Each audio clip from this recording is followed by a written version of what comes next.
So in this video I just wanted to show you a couple of little programs that I've written. One's called Marvin and the other one is called Trevor.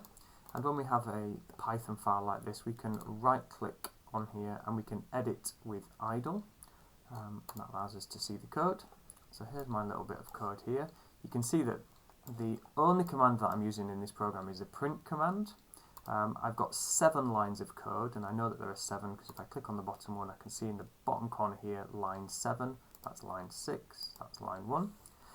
So I've got 7 lines of code here, and I'm just using the print command to show my name is Marvin on the screen, and then to draw this little picture here which isn't particularly clear, but if I run this in the Python shell, which opens up that other window, I'm inside the Python shell here and I can see the program has run here.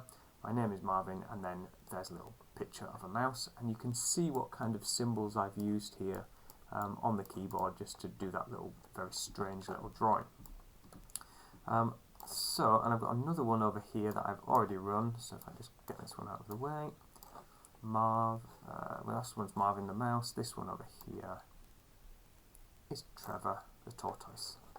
So your task is to see if you can have a go at creating either a little Marvin or a little Trevor of your own just using Python. Good luck with that.